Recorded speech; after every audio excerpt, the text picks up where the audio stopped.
नमो भगवते वासुदेवाय नमः। तो आज हम वैशाख महात्म का 16वां अध्याय करने जा रहे हैं। अमावस के बाद में जो दिन होता है वो इस वैशाख का 16वां दिन है। तो ये कथा है 16वें अध्याय की। यम सत्यता पूर्वक कहने लगा कि ब्राह्मण, मेरा सर्वनाश हो गया। जिसका पद खंडन हो जाए उसका जीवन ही वृथा है। स्वामी सेवक को जिस कार्य पर नियुक्त करे और यह उस कार्य को ना कर सके तो स्वामी का धन खाता रहे तो वह काठ का कीड़ा घुन बनता है। अब मैं आपका कार्य नहीं कर सकता क्योंकि राजा कीर्तिमान ने यह सब कर्म नष्ट कर दिया है। इस राजा के भय से समुद्र तक सब प्रजा वैशाख मास के कर्तव्य धर्म का पालन करती है और अन्य धर्म के कार्य, पितरों का श्राद्ध, अग्निष्टोम, होमादि, तीर्थ यात्रा, विविध दूसरे शुभ कार्य छोड़ दिए हैं। योग, सांख्य, प्राणायाम करना, होम, स्वाध्याय सबको छोड़कर अन्य प्रकार पाप करके भी वैशाख मास में किए धर्मों के प्रभाव से वैकुंठ को चले जाते हैं। जो कोई शुभ कार्य करता है वही इसका शुभ फल भोगता है, परंतु वैशाख धर्म में उनके सिवाय तीनों कुलों की अर्थात 26 पीढ़ी का वैकुंठ वास हो गया है।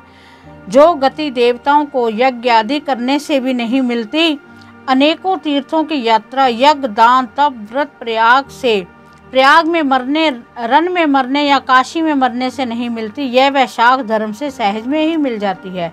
ऐसा प्रतीत होता है कि वैकुंठ का कोई प्रमाण नहीं जो इतने मनुष्य से भी नहीं भरता। अब मेरा कार्य न रहने से मैं राजा को अपना शत्रु मानता हूँ, क्योंकि राजा की आज्ञा से सभी मनुष्य वैशाख धर्म का पालन कर वैकुंठ को जाने लग गए हैं। तो इस प्रकार वैशाख मास का 16वां अध्याय का समापन हुआ। मैं भगवान हरि नारायण जी से प्रार्थना करती हूँ, उनसे हाथ जोड़कर विनती करती हूँ कि हम सब पर वो अपनी कृपा दृष्टि बनाए रखें। हम सब के जो कष्ट है वो दूर करते रहें। हमें इस योग्य बनाएं कि हम ज़्यादा से ज़्यादा दान पुण्य कर्म कर सकें।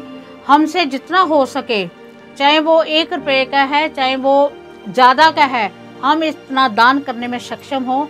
तो आज मैं आपको एक छोटी सी टिप्स के रूप में बताना चाहूँगी कि आपने क्या करना है।